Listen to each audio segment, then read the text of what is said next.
मैं एडवोकेट संजय कुमार शर्मा अपने YouTube channel legal advice by Sanjay Kumar Sharma में आपका स्वागत करता हूं। अगर किसी करार पर अर्थात एग्रीमेंट पर उचित स्टाम्प शुल्क नहीं चुकाया गया है तो उस पर कोई भी अदालत कार्रवाई नहीं कर सकती। ऐसा कहना है माननीय सर्वोच्च न्यायालय में सुप्रीम कोर्ट का। सुप्रीम कोर्ट ने कहा कि अगर किसी करार में मध्यस्थता क्लॉज पर उचित स्टाम्प ड्यूटी का होना अनिवार्य है और अगर ऐसा नहीं है तो अदालत उस पर कार्रवाई नहीं कर सकती।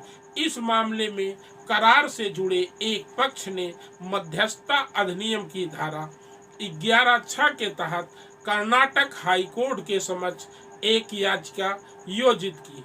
दूसरे पक्ष ने इसका प्रतिवाद यह कहते हुए किया कि लीज का जो करार किया गया है वह उचित स्टाम्प वाले कागज पर नहीं है और कर्नाटक स्टाम्प अधिनियम 1957 की धारा 33 के तहत इस पर प्रतिबंध लगा देना चाहिए और अगर उचित शुल्क और दंड का भुगतान नहीं किया गया है तो इस पर विश्वास नहीं किया जा सकता।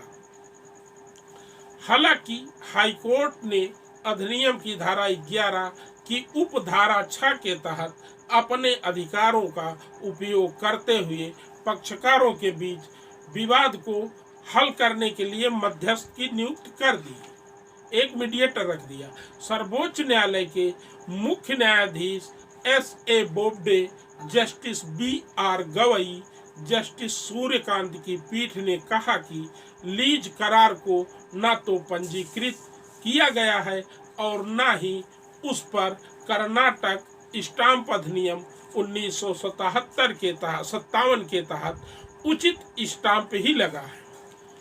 पीठ ने SMST स्टेटस प्राइवेट लिमिटेड बनाम चांदमारी टी कंपनी प्राइवेट लिमिटेड के फैसले का हवाला देते हुए कहा कि जब कोई लीज करार या कोई और इंस्ट्रूमेंट किया जाता है तो अदालत को सबसे पहले यह देखना होता है कि इस पर उचित स्टाम्प लगा है कि नहीं। यह पाया गया है कि अगर इस बारे में कोई आपत्ति नहीं की जाती तो भी अदालत का कर्तव्य है कि वह इस मामले पर गौर करे।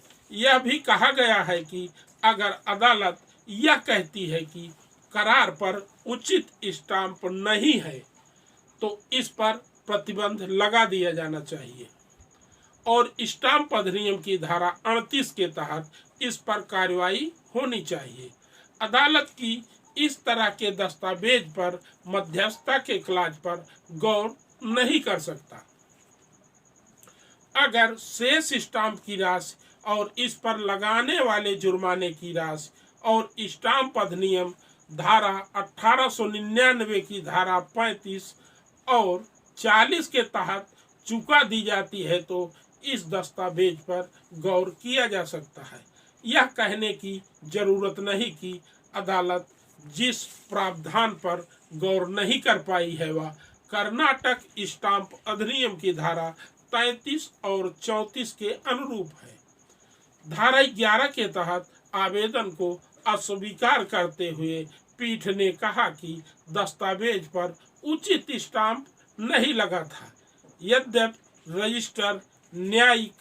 रजिस्ट्रार न्यायिक ने प्रतिवादी नंबर 1 व 2 को कहा था कि वह स्टाम्प शुल्क और इस पर बकाया 1,01,56,388 रुपए का जुर्माना चुकाए, पर प्रतिवादियों ने ऐसा नहीं किया और उक्त लीज करार पर विश्वास करके हाई कोर्ट ने गलती की है। धन्यवाद। अगर आपको जानकारी पसंद आई हो तो लाइक कर दें, शेयर कर दें, सब्सक्राइब कर दें। धन्यवाद।